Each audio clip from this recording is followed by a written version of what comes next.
Falei sobre dentista, sobre a descoberta do açúcar, sobre a criação da praça no centro da cidade, que era melhor ter deixado a roça do jeito que estava, sem prédios. Falei sobre criação de seres humanos, que se você leva 18 anos para criar um bebê humano, esse bebê humano não é tão inteligente quanto um filhote de cachorro que com, sei lá, 2 anos ele já está pronto para viver sozinho no meio da rua e sobreviver, pedindo comida, mas sobrevive. Ou seja, aí cada um se adapta do jeito que lhe convier. Porque se eu já comecei a teorizar de novo.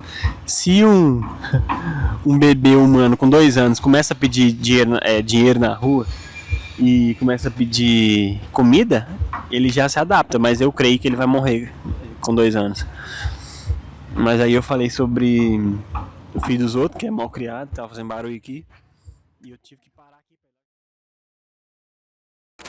Tá valendo ou não tá valendo?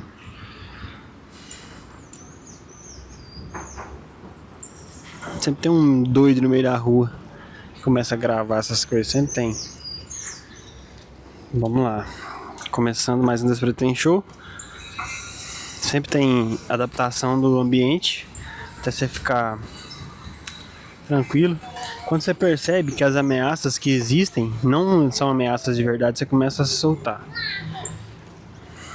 Eu tava enquadrando aqui o banco e aí eu percebi que se eu ficar fora do enquadramento, eu não vai fazer diferença.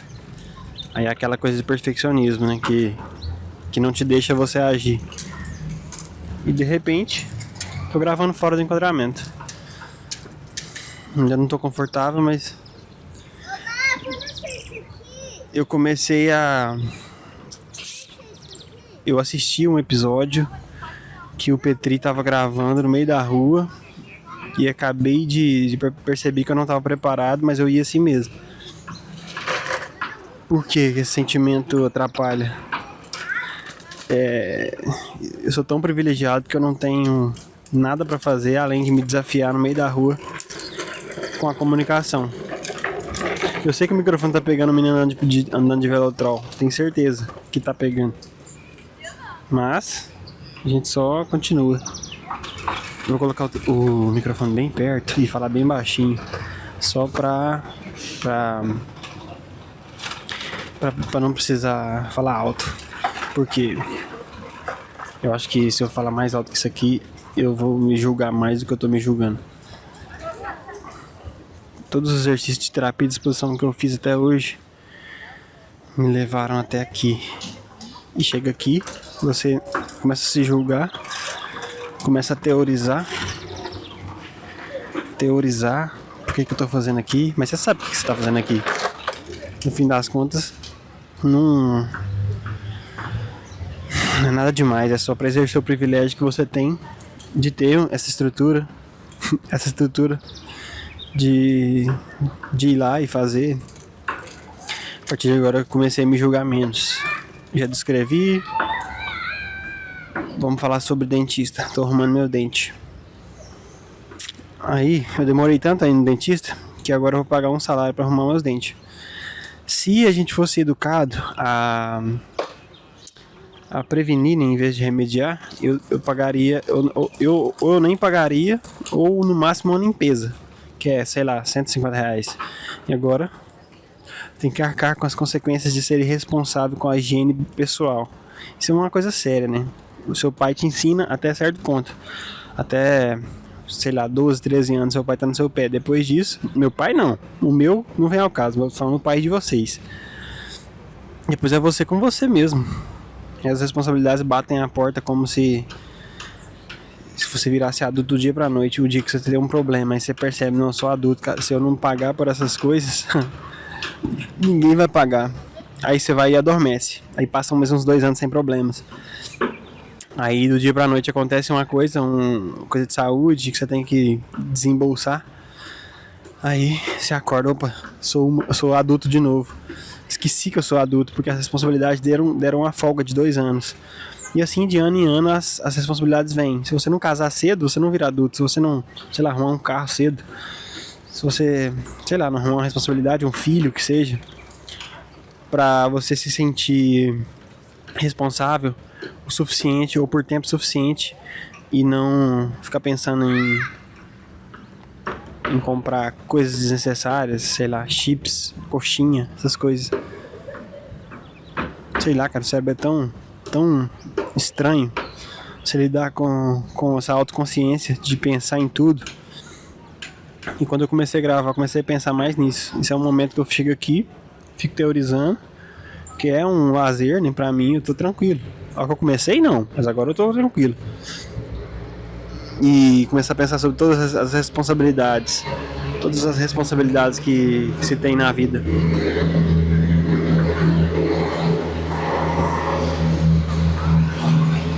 Todas as... Tipo, eu vou dar um exemplo. É sempre... O início de tudo é ruim.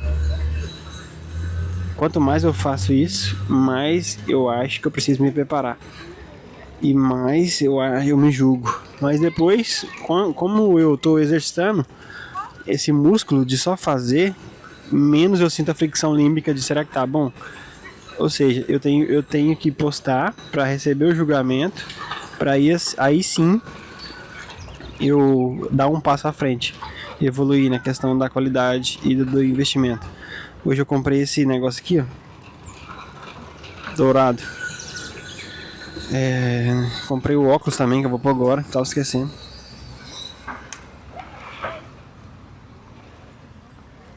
Acho que eu deixei no banco.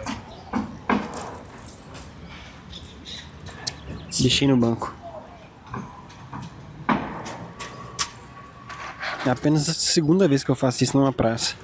É o mais perto de gente que eu cheguei. Depois que eu cheguei perto, tipo, as pessoas não te assustam, elas não te amedrontam. Mas o que causa sentimento é sempre antes. O que vai haver lá, o que será que vai acontecer quando eu fizer tal coisa. Esse é o sentimento que te assusta. E não... Neurocientificamente falando, não é natural você ter medo de realidade, de, sei lá, de fobia social, de pessoas. Se você tá num ambiente... Eu acho engraçado. Já aconteceu muito isso comigo. No ambiente de trabalho, por exemplo, a secretária, ela te cumprimenta, né? Bom dia e tal. Na verdade, eu aprendi a dar bom dia, né?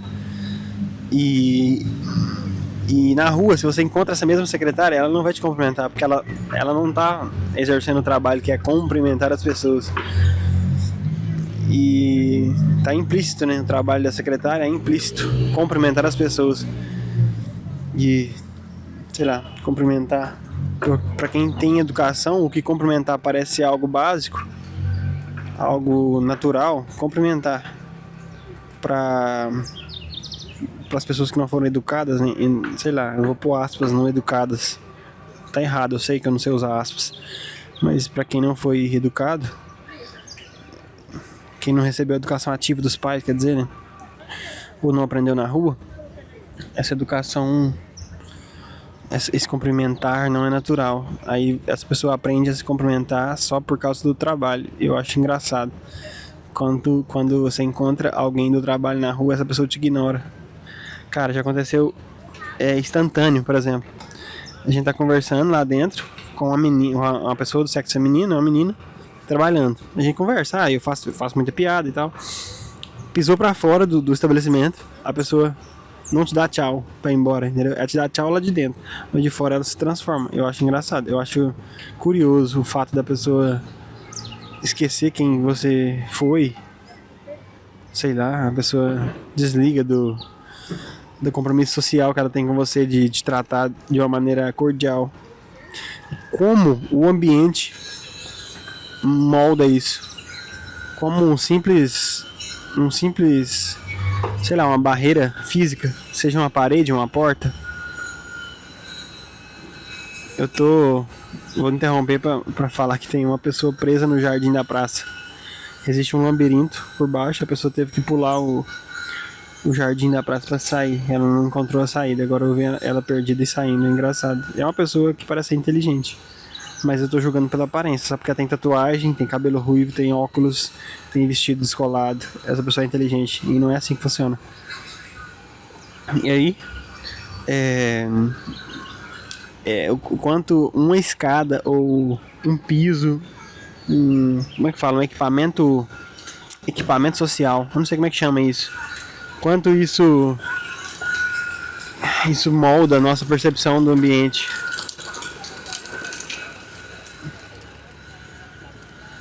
Quanto isso, algo que é físico, que é visível, sei lá, que as pessoas deixam de se levar por isso. Elas não são educadas por serem educadas, elas são educadas porque elas estão num ambiente onde elas são pagas para serem educadas ou são pagas para terem um comportamento cordial. Eu acho curioso.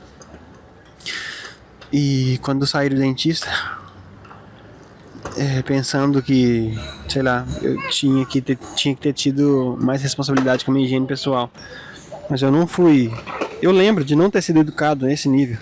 Eu lembro de não ter sido requerido, né? Ou seja, a responsabilidade sempre foi minha. Minha mãe não teve esse cuidado de escova dente todo dia. Já escova dente? Tipo assim, é algo que assombra os brasileiros, que é maus cuidados com a higiene bucal.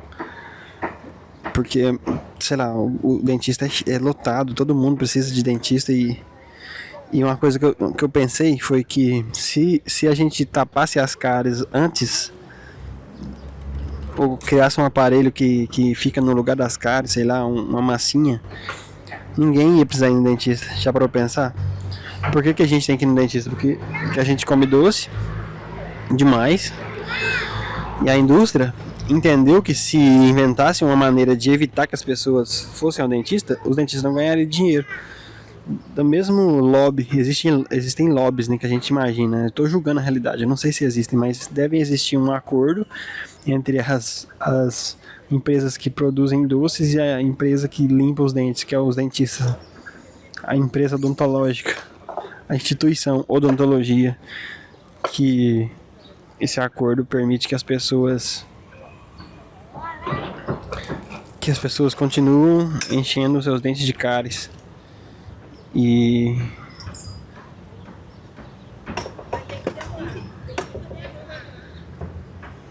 só um segundo.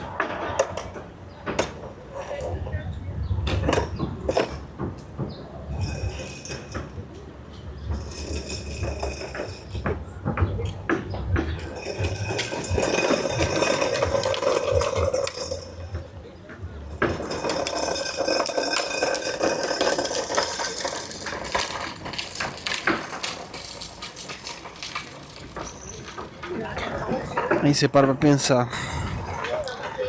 Esse barulho que você tá ouvindo é uma criança andando de velotrol, sem atenção nenhuma dos pais. Aí eu paro pra pensar, será que eu vou cometer esse mesmo erro? Fazer uma criança e não cuidar dela da maneira que deveria ser. Qual que é a maneira que deveria ser? Eu deveria ser milionário antes de ter uma criança, então, pra ter todos os cuidados que ela merece. Ela nasceu e ela já merece muito mais do que eu tenho. Como você sabe quem merece? Meritocracia num país de terceiro mundo é estranho pensar. Mas aí eu vou ter que cuidar dessa criança, vou ter que fazer ela escovar dente todos os dias da vida dela, até que ela tenha independência. Caralho, olha o trabalho, velho. Já ouviu falar que o bebê humano é o que dá mais trabalho? Ele vira independente com 18 anos. Imagina um tigre, um leão, um mamute, uma galinha, o que quer que seja um animal. Imagina um animal ter que cuidar de um pintinho, de um tigrinho, de um gatinho por 18 anos. Imagina.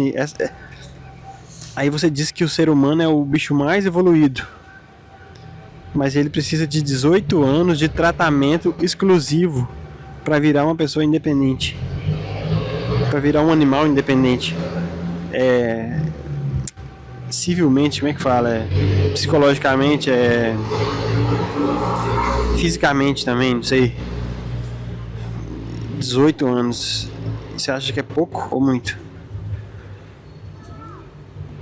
Se você parar pra pensar, né, um cavalo, uma vaca, que é um animal burro, ou seja, a burrice do animal está em precisar de poucas coisas para sobreviver. Isso é eficiência, por um lado, mas por outro lado, sei lá, falta de cognição, sei lá. Mas um animal de qualquer espécie, cobra, já nasce com os pré-requisitos básicos para sobreviver por, sei lá, 2, 3 anos. E os seres humanos, se não tiver um cuidado durante 18 anos, ele não desenvolve fisiologicamente, psiquicamente, mentalmente, psicologicamente, se não tiver uma enfermeira 24 horas por dia. Não é de se imaginar que um ser humano precisa de uma enfermeira 24 horas por dia para sobreviver. E além disso, essa enfermeira não consegue cuidar de tudo que essa criança precisa. Ela precisa levar numa enfermeira especializada, que é o médico. E ela precisa levar numa enfermeira especializada para a boca, que é o dentista. Depois do dentista, ela precisa levar numa enfermeira que é especializada em ensino. Além de uma enfermeira dedicada por 24 horas, esse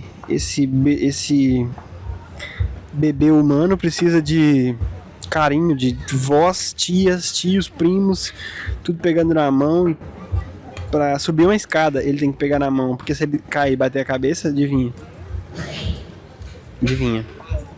Já era. Então esse cara precisa de cuidados o tempo todo, 24 horas por dia. Precisa de, sei lá, 7, 8, 10 enfermeiras dedicadas, que seriam essas professoras.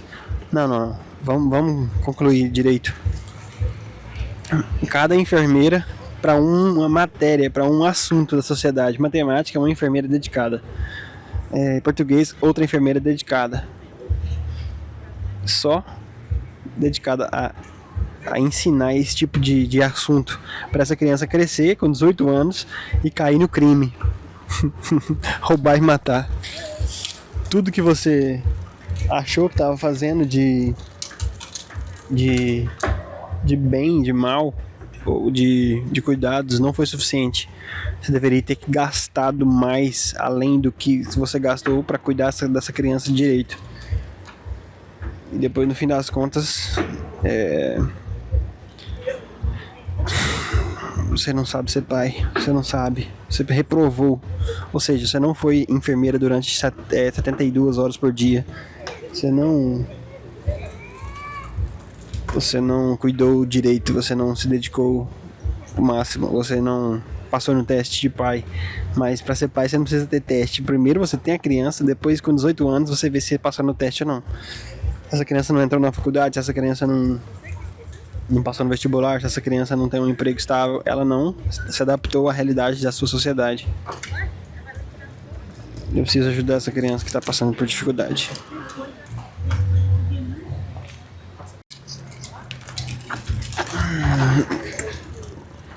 E aí, depois na verdade, o filho nasce, o teste nasce antes. Você cria o teste, cuida do teste. Depois que você finaliza o teste, é reprovado. Aí o teste, você solta o teste na sociedade. Vai lá, teste. Eu errei com você, mas você tá pronto. Mesmo assim, ou seja, se você for reprovado, se você passar no teste, o teste vai tá vivo e concluindo a sua, levando a sua realidade pro mundo, levando sua vida por aí. Tipo assim, o teste ele é um teste vivo. Não, na verdade, esse teste ele nasce passado, mas você vai descobrir se você passou ou não. Mas ele já nasce passado, já nasce, como é que chama? É um teste que você nasce. Caralho, nunca pensei que fosse tão difícil concluir um pensamento assim. É um teste que nasce concluído. Você vai acabar de vencer o período do teste. Não. Eu sei que tá ruim, mas vamos tentar. As fases do teste, o teste já vem com fases concluídas e são obrigadas a serem concluídas. Mas passar ou não no teste depende da sua performance. Então, um teste já nasce. Teste estranho. É um teste que nasce. Você concebe o teste. É como se você entrasse no exame de policial. Você já pega a arma, já pega o colete. Agora você vai fazer o teste. Passando ou não do teste, você vai carregar a arma e o colete e vai combater os bandidos. Independente do resultado. Você vai ser um péssimo policial ou um bom policial. Vamos ver outro teste. Você é médico, sei lá, faculdade. É o que acontece no Brasil. Você vai entrar na faculdade, mas você já é médico. Você já vai trabalhar com bisturi, você já vai lidar com pacientes. Você já tem um emprego garantido. Mas você vai descobrir se você é bom ou ruim nessa profissão. Eu acho que é o que acontece, né, com as faculdades particulares. Ou seja, a faculdade particular é como ter um bebê. Ele vai, depois que você passou no teste, que é aos 18 anos, que é saber se o seu filho foi bem criado ou não, é o médico que está pagando o diploma para ser médico. E depois dele se formar, mesmo ele ser ruim, ele não pode ser reprovado, porque você está pagando. Como é que você compra um diploma? Ou seja, a definição de comprar o estudo já não faz sentido. Ou sei lá, a maioria dos cursos, eu fiz um curso de tradução. Esse curso eu paguei ele, independente do meu resultado, eu ia ter o diploma. O diploma é de conclusão, é a mesma coisa. Quando você tem uma criança com 18 anos, você pega o diploma de conclusão de criança. Ou seja, agora eu entendi. Você conclui o filho, você não passa no teste. Porque até os testes reprovados, eles estão à solta por aí. Então, o filho é uma conclusão. Você conclui ele com 18 anos, acabou de montar o filho. E o diploma comprado, o diploma que você paga, o cursinho técnico, é um diploma de conclusão de curso. Não quer dizer que você sabe, você concluiu o curso. Você pode ter fumado o diploma inteiro. Você pode ter bebido o diploma, como é comum, né? Você não acha engraçado o sistema de educação ter as faculdades terem o apelido, né? O apelido não, sei lá, a mania dos adolescentes serem conhecidos por beber durante as aulas e fumar. A USP, por exemplo, é muito conhecida pelos cursos de História e Psicologia, sei lá. E o curso, na verdade, eu tô pegando o estereótipo do curso e transformando numa realidade. E é estranho um curso profissionalizante, sei lá, dessa magnitude, ter a fama de ser um curso onde as pessoas usam drogas. É estranho. Até aqueles High School Musical lá dos Estados Unidos é estranho você parar pra pensar. Porque é totalmente o contrário do que foi designado, né? E no Brasil, cada vez mais, essas aberrações são mais comuns. As pessoas param de achar estranho. As pessoas param de achar incomum, sei lá. Quando as pessoas perdem a capacidade de se indignar, né? As pessoas só deixam. O médico se formou, mesmo sem saber as habilidades de um médico. Ele reprovou em várias matérias, sei lá. Imagina um médico que está pagando um curso de medicina e fica, sei lá, 15 anos estudando. E sem vocação, né? Esse é o problema. Aí ele se torna médico por insistência. Sei lá, e vai devendo matéria, até conseguir focar em uma matéria por ano, sei lá. Imagina que ele vai passe em uma matéria por ano. Ou seja, reprova em todas as matérias por ano. Eu acho que não tem um filtro pra falar, esse cara é burro, ele não consegue passar em medicina. E tanto é que tem um sistema que leva os caras de medicina pro Paraguai, né? Eu já vi falar que as pessoas se formam no Peru e vêm ser médico aqui. Mas aí você teria que fazer uma prova. Eu acho que nos Estados Unidos tem isso. Quando você exerce uma profissão aqui no Brasil, você vai mudar sua atividade para lá, você tem que fazer uma prova para adaptar seu currículo. Além de transcrever seu currículo e traduzi-lo, você tem que fazer uma prova para adaptação. Eu não acho que seria tão simples assim. Simplesmente levar e atuar em inglês com outras nomenclaturas, outra realidade. Eu acho difícil você governar qualquer país hoje em dia. Um país como o Brasil, cara. Vamos combinar que quem quer governar o país, esse país que a gente tá conversando aqui, o Brasil, é louco. Vamos combinar que Lula e Bolsonaro são dois lunáticos. Imagina, depois de tudo que eu falei aqui, tudo que você vive, tudo que você passa, a responsabilidade da inflação, a responsabilidade do transporte, da educação, da segurança, tudo na sua mão. É óbvio que não funciona assim, né? Mas imagina essa responsabilidade. Se você dormir tranquilo, você é psicopata. Se você dormir com essa responsabilidade na sua cabeça, pessoas estão passando fome por causa da sua má administração. Imagina essa responsabilidade. Então você é um psicopata. Imagina você gostar de estar nessa posição de pressão e principalmente não sentir a pressão que lhe é colocada. Imagina você não sentir a pressão que lhe é colocada. Você é um psicopata. Simples assim.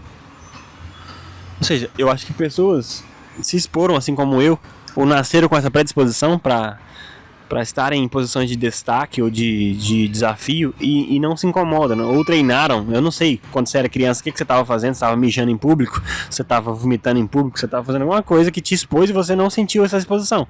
E aí você evoluiu. Que eu não tive essa fase. Eu estou fazendo isso agora, 26 anos, né? Demorei 25 anos para entender que era isso que me faltava para evoluir.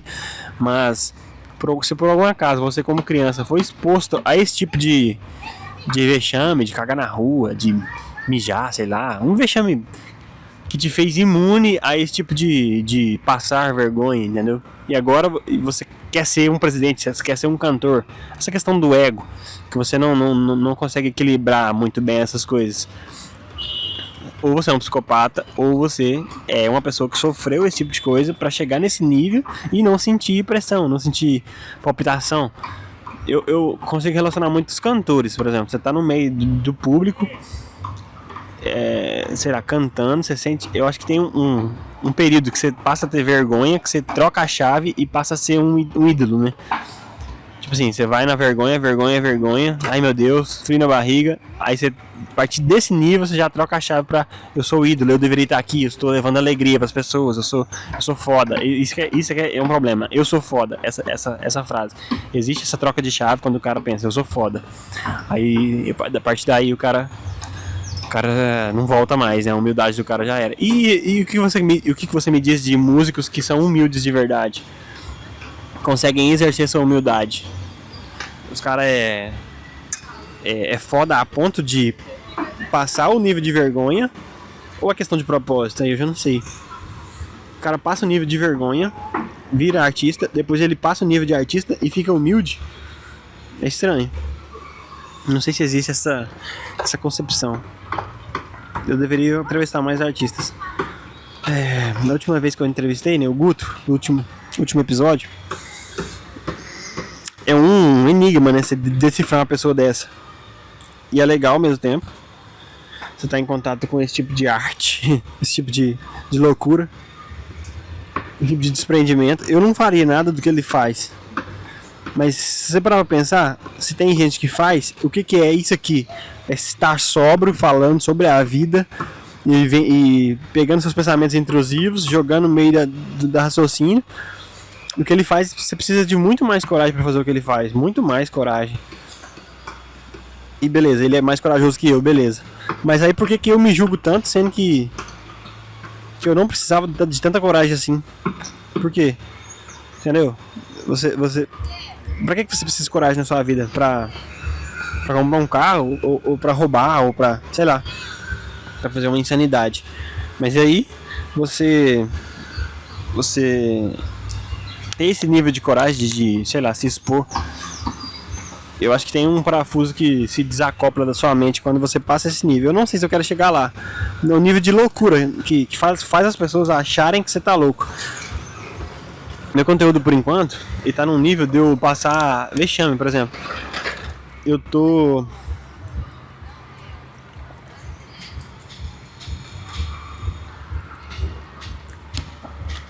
Eu tô no nível de começar a fazer coisas que eu não faria. Esse aqui é um exemplo. Tô no nível de começar a criar vergonha alheia. Por exemplo, eu posto muito sobre livros, por exemplo. Eu pegar uma trend que tá em alta com cerveja, sei lá. O médico pediu pra cortar a cerveja, aí você vai lá e corta a cerveja. Eu vou criar essa trend com um livro, entendeu? Aí eu pego o livro, vou pegar aqui, só pra te dar um exemplo. Aí eu vou pensar numa maneira de criar uma trend de vergonha alheia falando sobre o livro. Sei lá, o médico pediu pra cortar a leitura, eu vou lá e corto o livro. Como se eu achasse que essa trend iria me levar, entendeu? Pra um patamar diferente. Assim como quem faz de cerveja sabe que as pessoas vão curtir, vão compartilhar. E eu quero pegar o nicho das pessoas que leem, o nicho das pessoas que investem em si. As pessoas que se acham melhor do que as outras, né? Esse nicho que é legal. É o nicho que paga, né? É o nicho que gasta dinheiro. As pessoas que bebem cerveja, elas pagam pra beber cerveja, eu acho. Então é um nicho específico. Eu acho engraçado. Eu acho que eu tô falando muito perto do microfone. Porque eu tava falando baixo, agora eu não tô falando baixo, mas já me empolguei. Eu parei de querer... Desde o início, minha ideia era perguntar às pessoas, encher o saco. Mas toda vez que eu tô aqui, eu perco a vontade de fazer isso. Eu simplesmente começo a conversar. E sem roteiro, né? Eu tô fazendo os despretentinhos sem roteiro. Eu vou fazer o roteiro pro Despretém Show mesmo, quando eu estiver lá no estúdio. E agora eu acabei de perceber que se eu investir, como eu comprei esse negócio aqui, se eu investir mais, eu vou ficar mais motivado a fazer dar certo, entende? Quando eu decidi que eu não ia investir nenhum centavo a mais, eu deixei claro pro meu cérebro que eu não ia fazer sucesso. Eu não ia dedicar. Não ia me dedicar, eu não ia fazer questão de fazer roteiro, não ia fazer questão de chamar os convidados certos.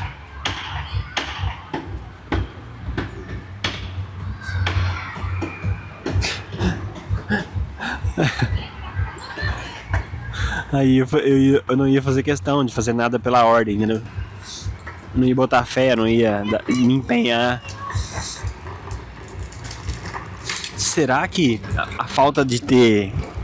A falta não, o distúrbio na cabeça que te tira esse parafuso, que é o que eu tava falando do Guto, parafuso a menos, que te leva até essa destreza social, sei lá. O foda é que eu tenho a destreza, só não consigo gravar a destreza. Ao mesmo tempo que o meu senso de humor é desenvolvido, né, sem a câmera, eu preciso de me desbloquear pra mim fazer uma piada e rir em público, por exemplo. Eu acho que eu preciso de mais treinamento. Eu acho que eu tô no caminho certo, na verdade. Eu acho que eu tô ansioso. Por exemplo, tô buscando um resultado em certo... Em tempo recorde, tipo assim, 1 ano de canal. Eu acho que é pouco. Sei lá, ao mesmo tempo que se eu saísse na rua e perguntando as coisas, ia ser ruim, ia ser uma vergonha alheia de um nível muito, muito grande, eu acho que seria. Agora, se eu me preparasse durante eu sempre tive o planejamento de fazer isso aqui mais vezes, até me preparar e chegar no momento onde eu me sinta confortável. Mas eu acho que esse momento nunca vai chegar. Ó, um ponto a se analisar. Esse momento de ficar confortável nunca vai chegar. Nunca vai ter o momento perfeito. Por isso que eu tô vindo e fazendo errado mesmo.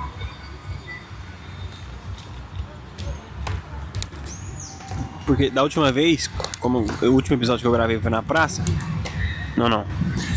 O último episódio que eu gravei na rua foi na praça. Eu tive várias oportunidades.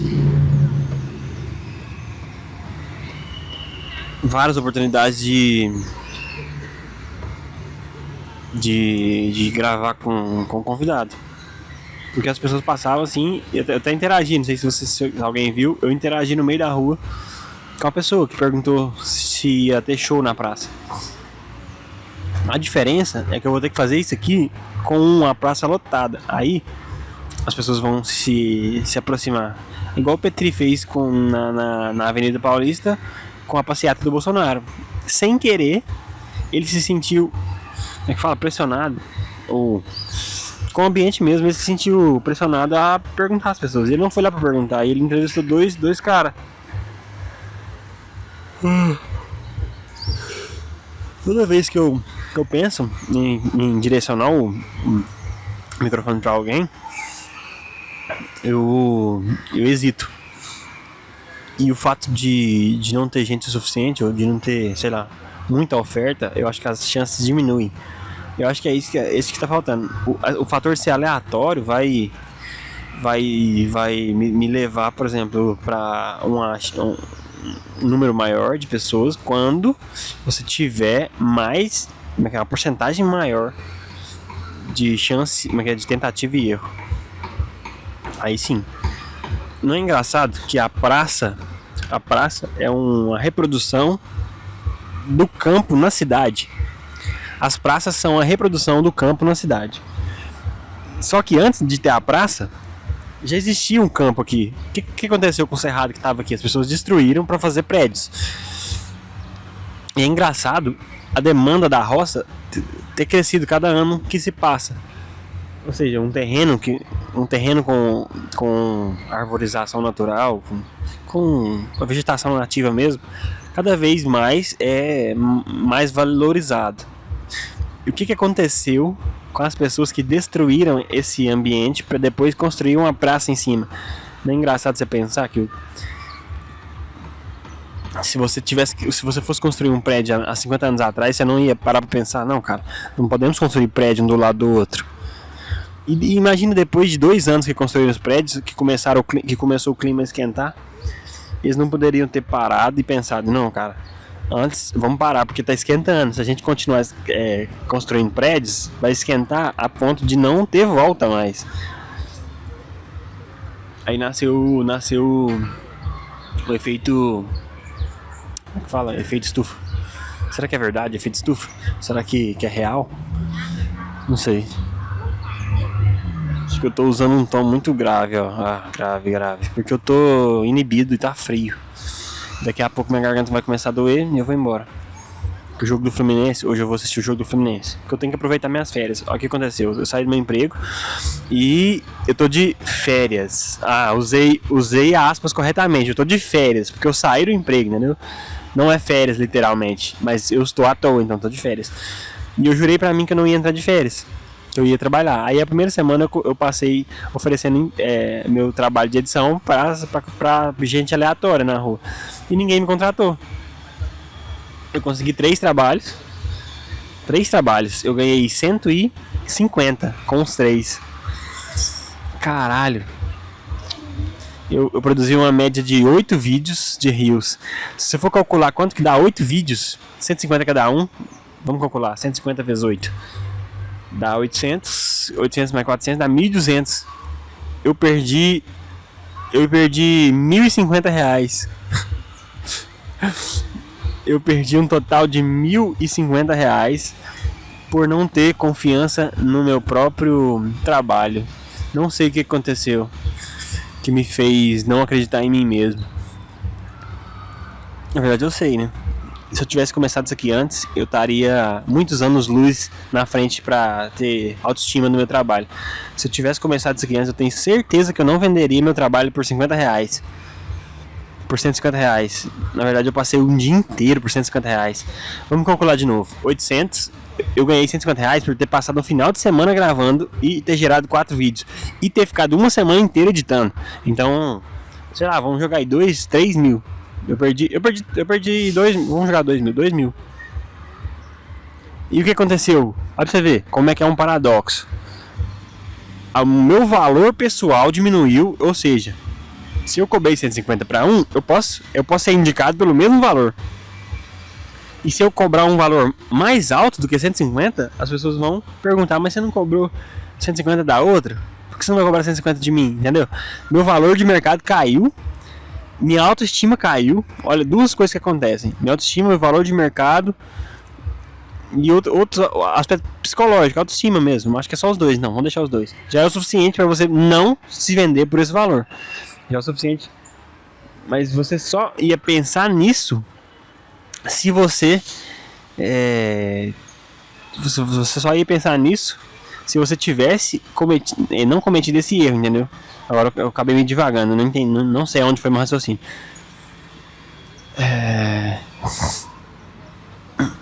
Você só ia pensar em parar, no caso. É um fator causa e efeito. Você só vai pensar em não fazer mais quando você fez e foi desvalorizado. Antes, quando era um sonho, quando era algo que você não sabe o que é, quando é, sei lá, uma expectativa, quando é só um sonho mesmo. Você não acredita, né? Você não sabe a questão da desvalorização, da glamorização que é o mercado. Então você fica acreditando em espantalhos, né? É tipo a esquerda e a direita batendo em espantalhos. É você pegando figuras que deram certo e se espelhando nessas figuras, mas você não está disposto a fazer o que essa pessoa fez para chegar onde que ela chegou. Você não sabe o que ela passou para você copiá-la.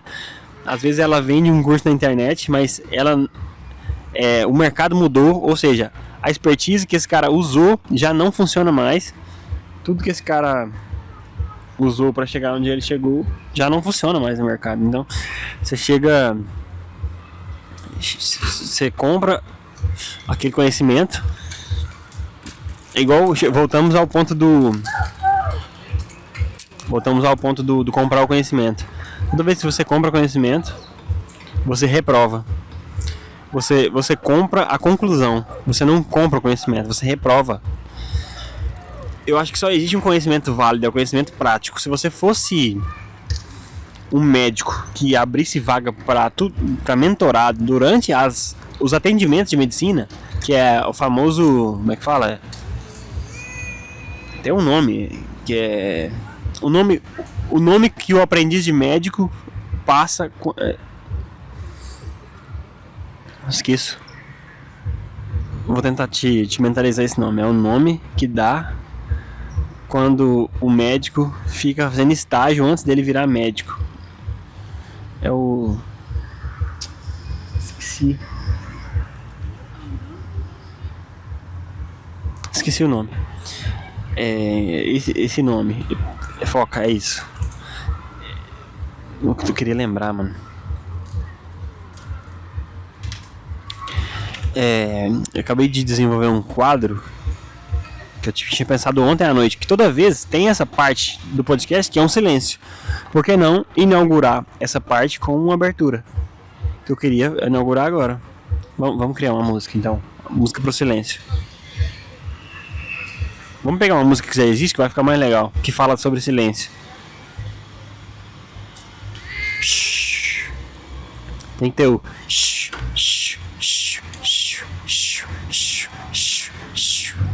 Eu usei esse compasso de 8 na gravação para fazer alguma batida. Como é que faz uma batida em silêncio? Eu acho que eu consigo só fazer essa percussão, né? Porque não existe nenhum outro som que designa silêncio, né? Que diz respeito ao silêncio, que quer dizer silêncio. Qual outro som que significa silêncio? Já parou pra pensar? Um som que significa silêncio. Estranho.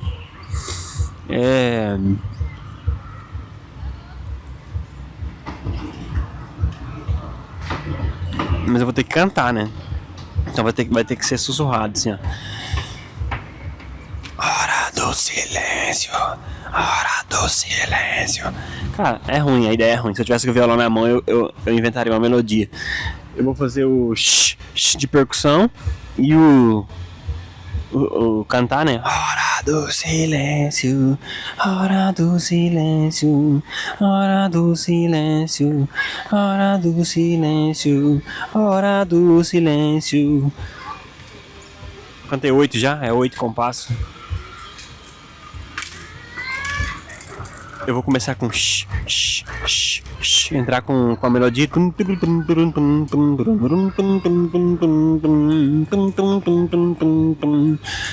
e cantar a hora do silêncio.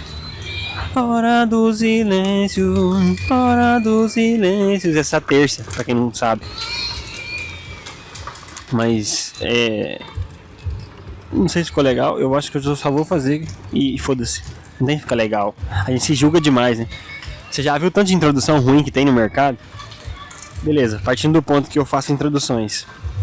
Cara, quando você vai ver um canal amador, o cara com mais visualizações, com mais engajamento, recebendo pra fazer aquilo, o cara me faz uma merda e eu fiz isso aqui e tô me julgando. Eu quero entender da onde que vem esse julgamento.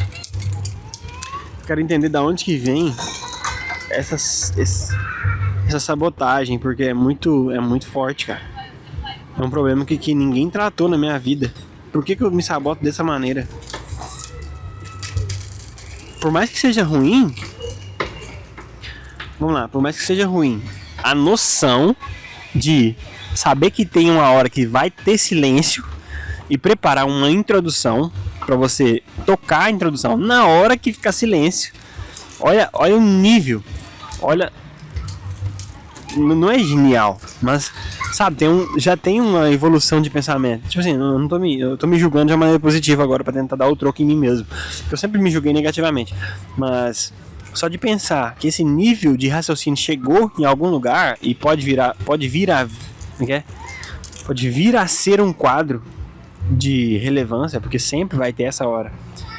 Que você para assim, onde que eu tava mesmo? O que nós tava falando mesmo? Essa vai ser a hora do silêncio. Só que com o tempo eu posso deixar isso evoluir para outro quadro, outra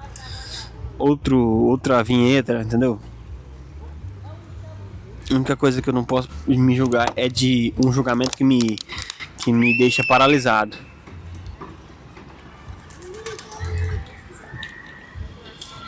O único julgamento, vamos lá então. O único julgamento que te atrapalha é o que te deixa paralisado. O julgamento que te faz você melhorar, ele é produtivo. O julgamento que te faz te desafiar, ele é produtivo. O único que te atrapalha é o que te deixa paralisado. O julgamento que você se julga a ponto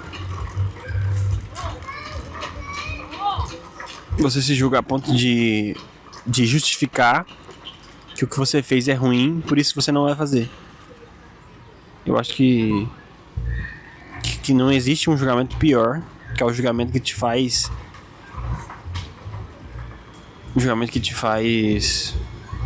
te deixa no passado. É o julgamento que te faz você permanecer no passado, ou seja, aonde você não, a câmera tá se desligando por falta de bateria.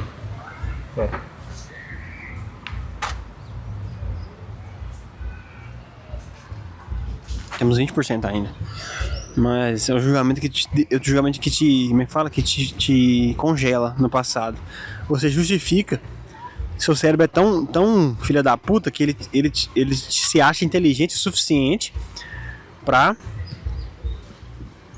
julgar a ideia que você mesmo teve. Entendeu? Ele se acha inteligente. O seu anjinho do mal, ele domina a situação, ele se acha inteligente pra julgar a sua própria ideia e pra deixar claro que você não vai evoluir por ter medo de realizar aquela ideia, entendeu? Sei lá, vamos tentar desenvolver melhor. A parte racional do seu cérebro se julga tão inteligente que ela acha que essa ideia é tão ruim para se proteger do fracasso dessa mesma ideia. Então, tem um lado da sua personalidade que sempre tenta te defender da questão de se machucar, de se ferir, de se frustrar. E quando a gente descobre que é justamente aí que mora a evolução, é justamente nesse local de desafio, de desconforto, que mora, sei lá, 1% a mais, sabe? 1% a mais por dia. Que é balela, né? Só clichê. 1% a mais todo dia. Ninguém faz 1% a mais todo dia. Porque se você parar pra pensar, matemática, né? Na matemática, 1% a mais todo dia, com 100 dias você atingiria seu potencial maior. Vamos combinar, né? Eu queria fazer um corte disso aqui. Não tem como você melhorar 1% por dia. Por quê? Com 100 dias você atingiria seu potencial máximo, você não concorda comigo? E eu já falei de vários cortes que eu ia fazer e eu não fiz por falta de autoestima. Fazer o quê? Eu cheguei numa ideia que dá pra se orgulhar de tela, então vamos voltar no. Toda vez que eu faço isso aqui, eu falo que eu vou fazer o corte e não faço. Depois eu vou lá e pego um corte de algo que eu não preparei pra ser corte. Olha como é que meu cérebro funciona. Quando é pra fazer algo que eu planejei, eu não faço.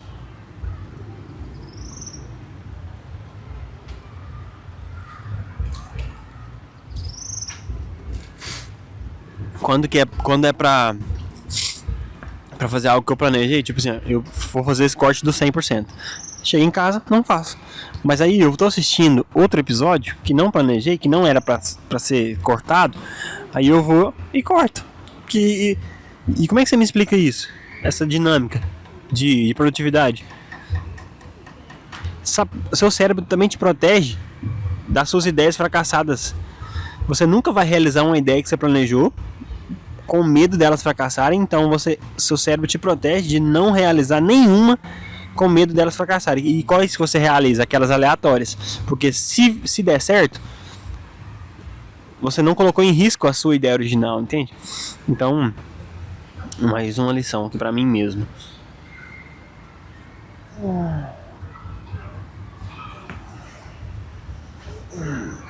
Tipo,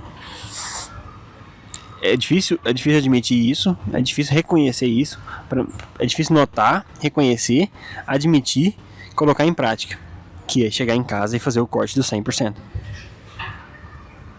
Vamos lá desenvolver o 100% então. Para ser o corte final, eu vou chegar em casa e pegar os 5 minutos finais e fazer um corte. Nem se você não consegue fazer isso. Fazer um corte do final. Eu vou levar a tela mais pra cima, que dá pra fazer, quer ver?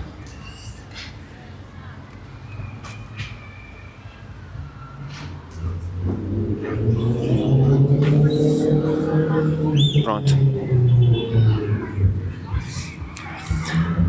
O problema de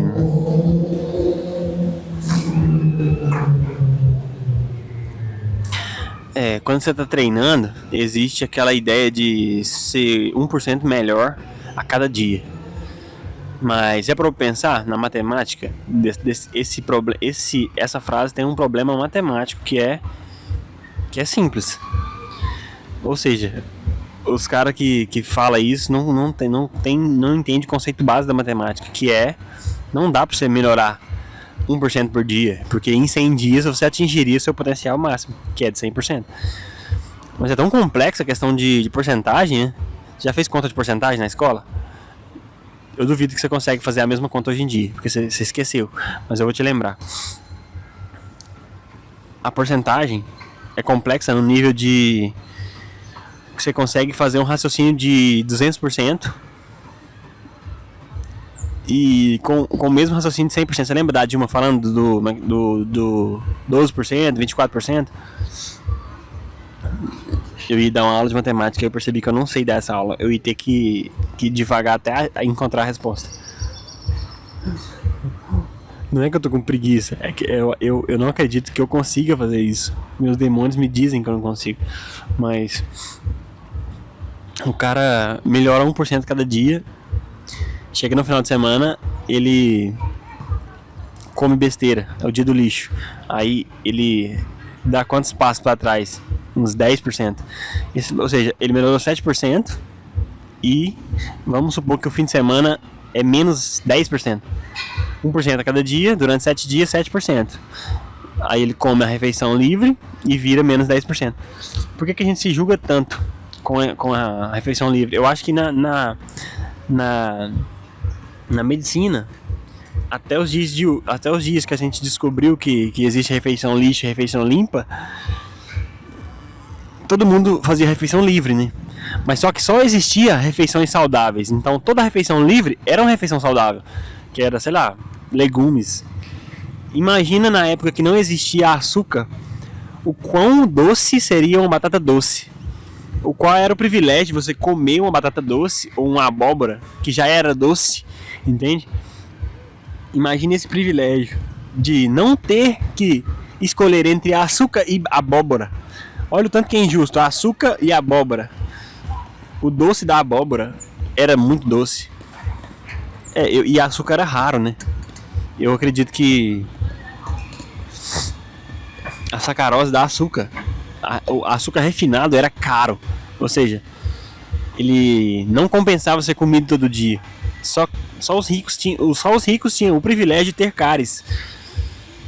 Entendi. Agora entendi. Só os ricos tinham o privilégio de ter cáries. E o privilégio era dos pobres de não precisar se preocupar em comer açúcar em excesso. E buscar fontes de açúcar.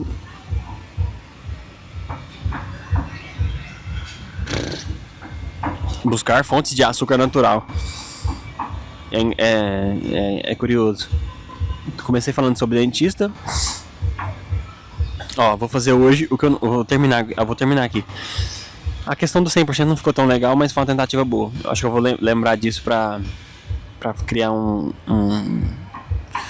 punch melhor depois. Mas finalizando, eu vou tentar resumir pra jogar no início. Falei sobre dentista, sobre a descoberta do açúcar.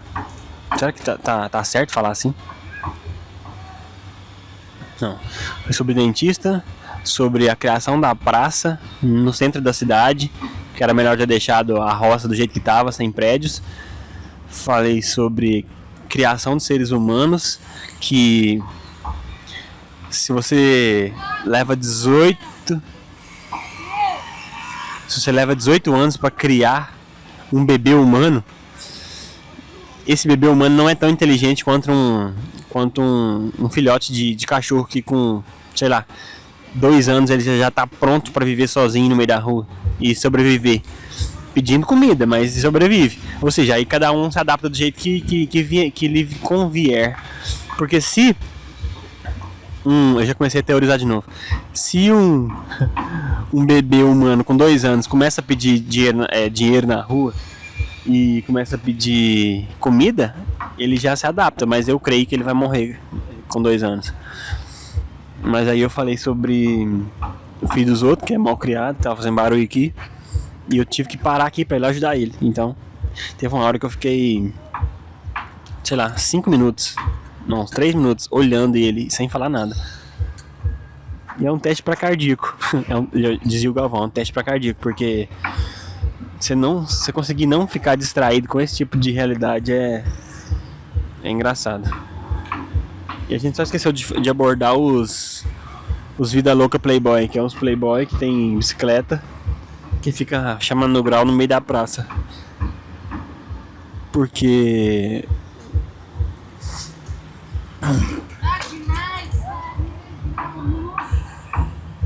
ou os caras que moram em bairros periféricos, né? Mas eles têm cabelo muito liso pra ser bairros periféricos. Ou seja, é uma classe média que conseguiu comprar uma bicicleta pro filho.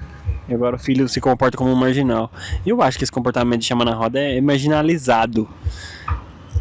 A palavra marginal tem um problema, mas não vamos entrar nela não. Porque o marginal é aquele que está ao lado da sociedade, ou seja, periférico. Eu sempre fui esse cara periférico, que tem ideias periféricas, ou seja, minha mente é marginalizada.